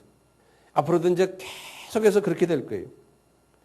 그렇기 때문에 오늘날 웹사이트 뜨면서 왜 엔티 기독교 그룹들이 생깁니까? 옛날에는 그렇게 할 수도 없었어요. 왜냐? 이 교회가 썩었기 때문에 그런 거예요. 그 사람들 눈으로 봐도요. 근데 왜 이렇게 났습니까? 아까 말씀드렸죠. 이것은 바울이 봐도 이건 신비라고 했어요. 그런데 이게 알고 보면 신비가 아니에요. 여기에 대한 내용을 우리가 따로 공부해야 돼요. 자, 제가 이제 결론적인 말씀 몇 마디 좀 할게요. 바울이 순교 전에 이런 그 부정적인 예언을 디모데에게 해주는 이유가 뭐예요? 디모데가 이 편지를 받고 힘이 쫙 빠졌을 거예요. 이거 말이에요. 우리 선생님 말이야. 이거 나 이거 소망 없네. 이랬을 거예요. 세상이 다 이렇게 나쁘다고 그러고 다 하는데 또 선생님 이제 가시고 난 어떡해요. 소망이 없을 거예요. 그러니까 이거 이제 그냥 이렇게 단면적으로 보면요. 이거 겁주기 위한 편지 같아요. 예? 또 김 빼는 편지로 보일 수가 있어요. 근데 그걸 자세히 지금 들여다보면요. 이 바울이 디모데에게 힘주기 위한 편지. 그러니까 예언을 해주신 거예요. 디모데야, 내가 너에게 지금 이렇게 예언적인 이야기를 해준다. 앞으로 너 어떻게 사역하라는 걸. 그러면 우리가 예전에 한번 배웠죠. 고린도 전서 14장 3절에 예언의 목적이 있어요. 기억나세요? 네. 예언의 목적이 첫째가 뭐예요? 덕을 끼치기 위함이라고요. 덕을 끼친다는 말은 예언을 받는 사람이 자라나게 하기 위해서. 그러니까 지금 바울이 디모데에게 덕을 끼치기 위해서 그런 거예요. 야, 디모데야, 지금 나 이런 부정적인 이야기를 내가 너에게 다 예언했잖아. 너 이제 앞으로 그런 일들이 있을 때마다 너 이걸 소화할 줄 알아야 돼. 감당해야 돼. 그러면서 이런 것들 네가 잘 네가 이렇게 만들어가지고 이것을 어떻게 발전시키 그렇기 때문에 너는 히브리서 11장의 믿음을 가지고 살아야 돼. 세상은 점점 이렇게 될 거야. 그러니까 이분이 디모데가 이제 앞으로 사역하면서 이 모든 이 부조리를 보면서 이분이 그것을 소화할 수 있었던 거예요. 그러니까 디모데에게는 이것이 김 빼는 게 아니고 에너지를 집어넣어주는. 두 번째 예언의 목적이 뭐예요? 격려해 주는 거예요. 왜 이런 걸 합니까? 얘야, 천국은 무슨 사회라고 그랬어요? 계급사회다. 그러니 너 저 세상에서 멸류관 받아라고 내가 지금 이거 하는 거다. 저 세상에서 높임 받으라고. 그렇기 때문에 이 메시지가 필요한 거예요. 격려의 메시지. 우리에게도 마찬가지. 그리고는 세 번째로 안위의 예언의 목적은 네가 어려운 환경 속에서 핍박 가운데서 사람들에게서 배척을 받지만 너는 평강을 누려라. 감사해라. 바울이 그러시는 거예요. 빌립보서 우리 4장 6절에서 7절 바울이 첫 번째 감옥에 있을 때 주 60년에 옥중 서신을 썼잖아요. 빌립보서. 그럴 때 이분이 벌써 이걸 다 깨닫기 때문에 그러잖아요. 빌립보 교인들아 아무것도 염려하지 말아라. 모든 일에 기도와 간구로 구할 것을 감사함으로 구하라는 거예요. 그러면은 지각이 뛰어난 하나님의 평강이 그리스도 예수 안에서 내 마음과 생각을 지키겠다는 거예요. 그러니까 지각이 뛰어난 말을 한국말 표현을 그렇게 했는데요.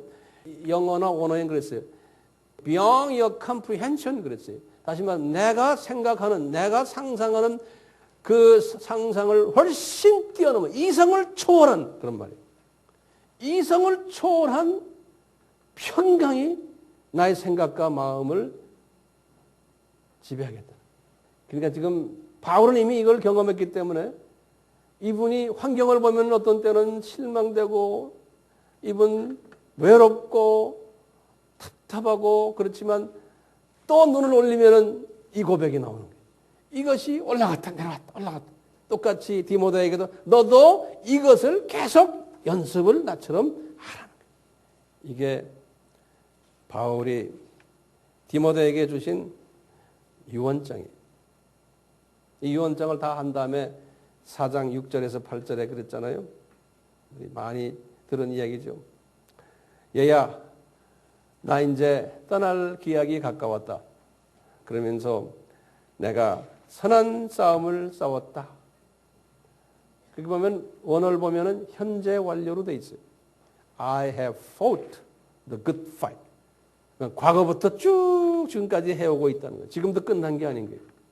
그리고는 나의 달려갈 길을 마쳤다. 그것도 현재 완료로 돼 있어요. I have finished the race.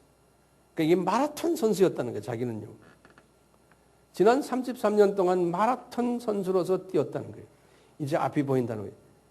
그래서 우리가 빌립보서 3장 14절에 이분이 하신 말씀 있잖아요. 표대를 향해서 부름의 상을 위하여 나는 쫓아간다. 마라톤 선수예요. 단거리 선수가 아니었어요. 근데 중간에 많이 떨어져 나간 사람들 보면은 100m짜리들, 200m, 500m, 1500m 단거리 선수들이 있었지만 이분은 마라톤 선수였어요. 그래서 여러분들도 저와 같이 마라톤 선수가 되면 좋겠죠? 길게 보고요. 부름의 상을 향해서 마라톤 선수로 같이 가는 거예요. 그러면서 이분이 그랬어요. 나에게 의의 면류관이 예비되어 있다. 그런 거. 그때 보면 현재형으로 딱 써놨어요. 그러니까 이분은 지금 가서 받지도 않았는데 이미 저 나라에 의의 면류관이 있다는 거예요. 그걸 본 거예요. 그러니까 현재형으로 쓴 거예요. 그리고 이분이 그날에 의로운 재판장이 나에게 주실 것이라는 거예요. 그 날이 어느 날일까요? 저는 이거 단순하게 생각하면 순교당하는 날에 순교당하자마자 딱 눈을 떠보니까 왕관이 탁 쓰이는 거예요.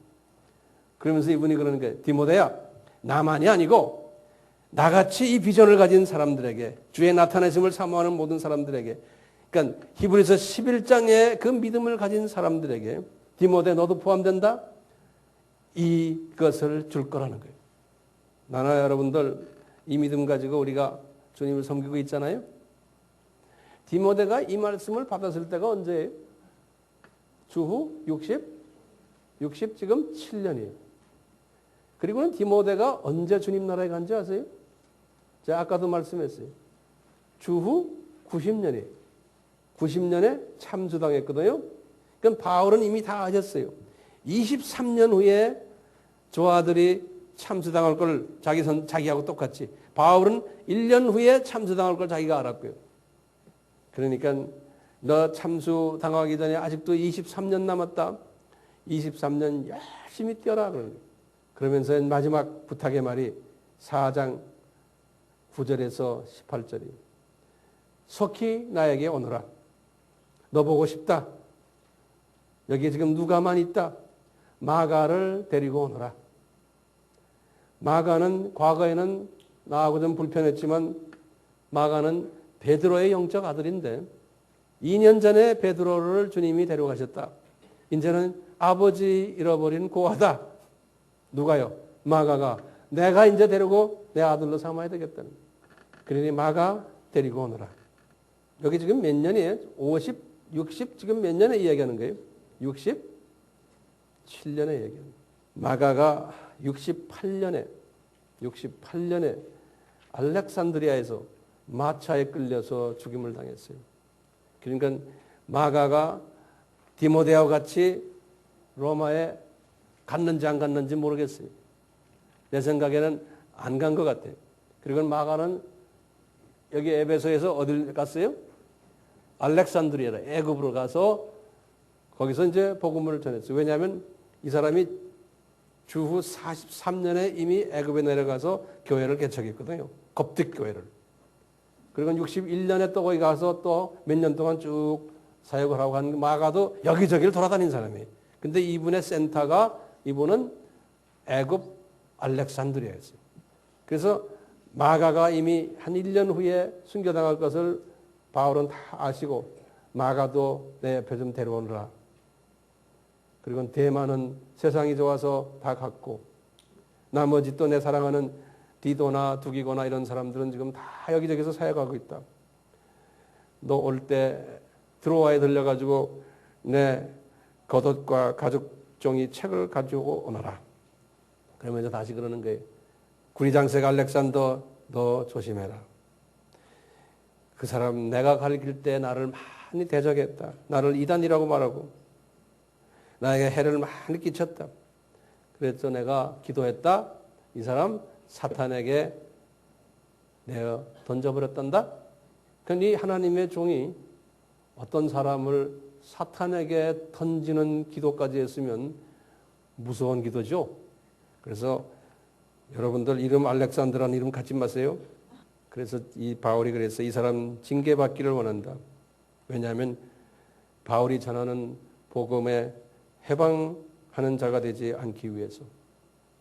1장 20절에 요 말은 디모데 전서에 이게 지금 우리 후서 공부하잖아요. 디모데 전서 1장 20절에 요 양반에 대한 이야기를 했어요. 디모데 전서. 그러니까 이 양반 이야기는 두 번 나와요. 전서에도 나오고 후서에도 나오고. 그러면서 이분이 4장 16절에서 18절 마지막에 하시는 말씀이 그래요. 내가 사역하는 동안 나 홀로였단다. 디모데야. 내가 이제 여기 와가지고 이제 재판장 앞에 섰는데 지금 여기 로마 와가지고 그때도 내 혼자였다. 왜? 로마 정부에서 누가도 옆에 오지 못하게 했어. 나머지 사람들은 다 나를 버렸다는 말은 가까이 오지도 않았다는 소리 같아요. 왜냐하면 이 사람들이 두려워가지고 부끄러워가지고 내 옆에 오지도 않아서 나 홀로 지금 이렇게 있었고 재판정에서도 홀로 있었고 지금도 홀로다. 그러니 내가 네 위로가 필요하다. 나한테 오너라는. 그러면서 이분이 그래요.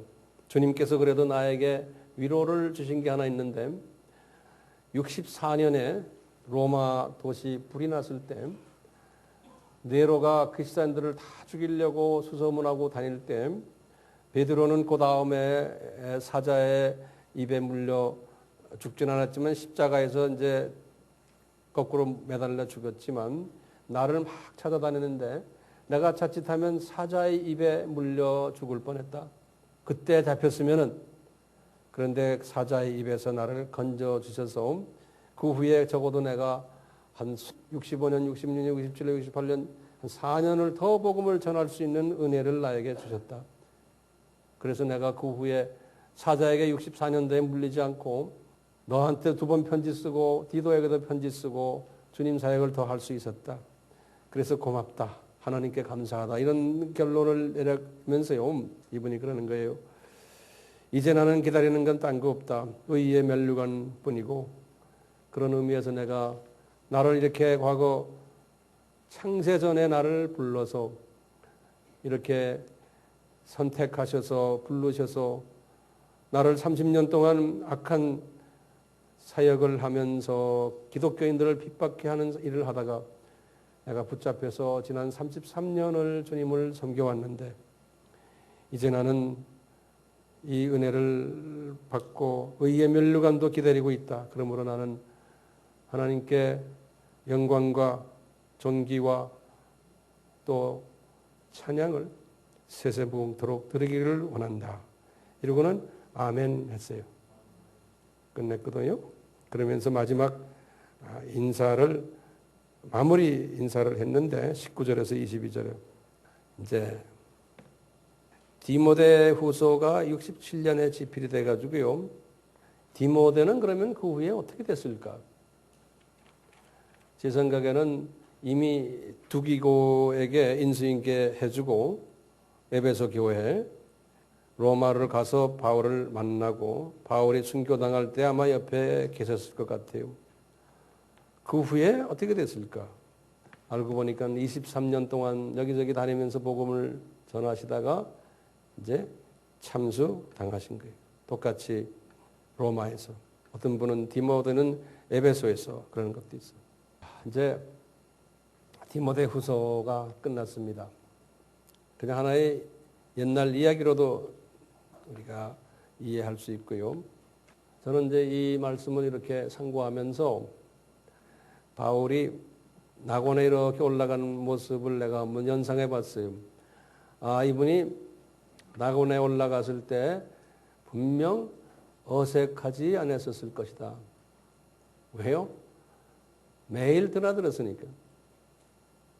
반가운 것이었겠죠.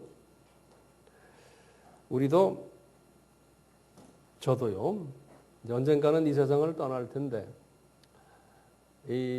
저 세상 낙원이 어색한 곳이 되지 않도록 매일매일 준비했으면 좋겠어요. 아멘. 또 이 세상이 우리 3장 1절에서부터 5절에 나오는 그러한 세상인데 우리는 그런 사람 되지 않기를 또 간구하는 디모데와 같은 사람이 다 되기를, 나도 내 자신이 그렇게 되기를 원하고 여러분들도 그렇게 되기를 다시 한번 간구하면서 우리가 이 일을 위해서 때를 얻든지 못 얻든지 어떤 상황에 있든지 그냥 우리에게 맡겨진 복음 사역을 정진하기를 다시 한번 우리 한번 주님 앞에 약속하는 그런 시간이 됐으면 좋겠어요. 우리 같이 기도드리겠습니다.